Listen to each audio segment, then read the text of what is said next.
Alors, Guten Tag, très heureux de vous retrouver dans la matinale de Girafland et France Duplex. Nous sommes le mercredi 1er février 2023. Bonjour à tous et passez une très bonne journée. Aujourd'hui, nous allons s'intéresser à la guerre en Ukraine en premier sujet. La guerre en Ukraine qui prend beaucoup d'ampleur en ce moment, surtout avec les chars militaires d'Allemagne qui va être envoyés. Regardons ce reportage, France 24. Dans la paroisse Saint-Joseph, les fidèles chantent et prient pour la venue du pape François. La visite du Saint-Père est attendue avec impatience. Un grand événement synonyme de joie et de bénédiction pour beaucoup. Ça va consolider ma foi parce que c'est un Père spirituel, un grand Père spirituel qui arrive. Il va nous bénir, il va nous donner un message de joie. La venue du pape est placée sous le signe de la paix et de la réconciliation, mais elle pourrait aussi raviver la flamme de la foi. La République démocratique du Congo compterait 45 millions de catholiques. C'est la communauté religieuse la plus importante du pays. Mais depuis quelques années, elle est concurrencée par les églises de réveil qui gagnent en influence. Dans cette église de réveil du quartier Yolo, l'ambiance est différente. Le prêche prend des allures de concert de rumba. Ici, on prône un lien direct avec Dieu basé sur la Bible. Mais ce qui a séduit les fidèles, ce sont les prédications sans interdit.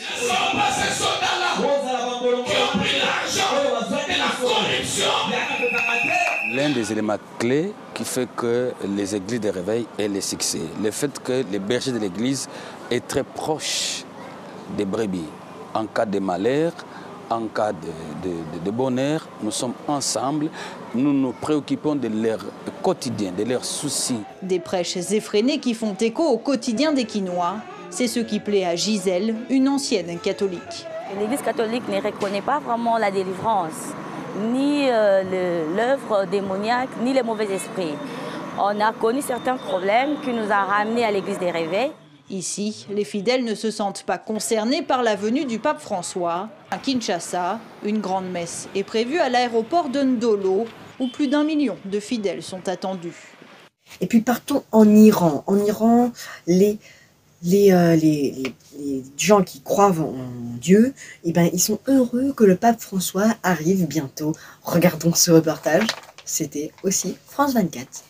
À seulement 2 km de la ligne de front à Wuhledar, ces médecins militaires sont au contact permanent des soldats dans les tranchées. Et les blessés ne cessent d'affluer.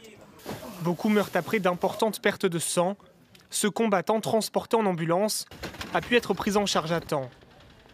Wuhledar, cité minière de l'est de l'Ukraine au sud de Bakhmout, est l'une des dernières cibles des forces russes. Elles affirment gagner du terrain. Au sud de Donetsk, près de Zaporijjia, les unités du front Est ont poursuivi leurs opérations offensives avec succès. Elles ont gagné des positions et infligé une défaite aux Ukrainiens à Wuhledar, dans la République populaire de Donetsk. Mais les Ukrainiens affirment au contraire repousser les forces russes et défendre leur position dans la région. Plus au nord, à Bakhmout, les mois de combat ont causé de lourdes pertes des deux côtés. Ce soldat de 28 ans est une des dernières victimes de cette guerre. Il a été tué près de Bakhmout. C'est l'explosion d'une mine qui l'a touché. Nous devons travailler sans relâche pour libérer nos terres de ces intrus que nous n'avons pas invités chez nous. Le président ukrainien Volodymyr Zelensky a tout de même reconnu une situation délicate autour de Bakhmout et Wuhledar, situation qui pourrait encore se détériorer. Les Russes multiplient les points d'attaque et espèrent une victoire après de nombreux revers sur le terrain. Et puis rejoignons Marine devant la gare Montparnasse à Paris pour savoir comment faire hier, comment vous avez peut-être fait pour vous déplacer hier. Bonjour Marine, en direct. Très difficile pour les voyageurs qui oseront s'aventurer dans les transports aujourd'hui. Seulement un train sur 3 en moyenne sur le réseau transilien et sur les lignes TGV. Idem à Paris dans le métro et le RER avec en moyenne un métro sur 2, voire un métro sur 3. Certaines lignes ne fonctionnent que partiellement et seulement aux heures de pointe. Et les voyageurs trouvent parfois porte close devant l'entrée de certaines stations. Tous les voyageurs que nous avons rencontrés ce matin en gare Montparnasse se sont levés aux aurores pour arriver à temps jusqu'à leur lieu de travail ou pour prendre leur train vers la province. Pour beaucoup, le trajet tenait du parcours du combattant. C'est donc réellement un mardi noir auquel il faut s'attendre aujourd'hui, alors que les syndicats cheminots CGT et Sud annoncent d'ores et déjà de nouveaux mouvements de grève dès la mi-février, en plein cœur des vacances scolaires. Réforme des retraites, le bras de fer continue. Partout en France, l'acte 2 de la mobilisation se joue aujourd'hui. Dès hier soir en visite aux Pays-Bas, Emmanuel Macron le redit, il ne cédera pas. Cette réforme, elle est indispensable quand on se compare en Europe et quand on regarde la nécessité que nous avons collectivement de préserver et sauver notre système de retraite par répartition. La réforme des retraites, c'est la mesure de son quinquennat. Alors, pas question de l'abandonner et d'en modifier les grandes lignes. Principale mesure, le report de l'âge légal de départ à la retraite de 62 à 64 ans dès 2030 et le passage à 43 annuités de cotisation dès 2027 au lieu de 2035. Arrivé hier en commission à l'Assemblée nationale, le texte pourrait néanmoins évoluer à la marge. D'abord, sur la retraite des femmes. Aujourd'hui, pour chaque enfant, elles peuvent comptabiliser jusqu'à 8 trimestres cotisés. En travaillant jusqu'à 64 ans, le nombre de trimestres alloués pourrait augmenter. Autre possibilité d'évolution sur le travail des seniors. Certains ministres poussent pour un système plus contraignant que l'index proposé dans le projet de loi. Pas assez, selon cet économiste.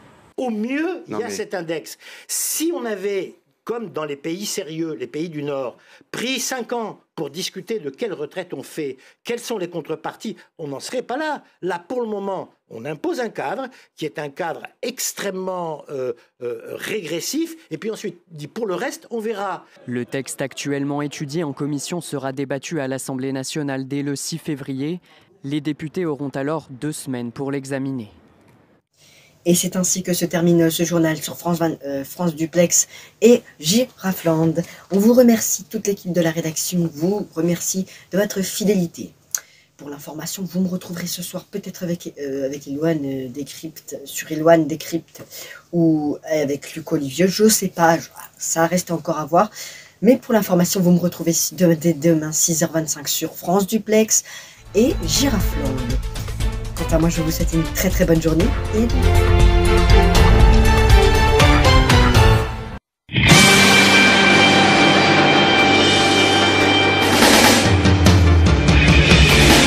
un jour je serai le meilleur dresseur, je me battrai sans répit.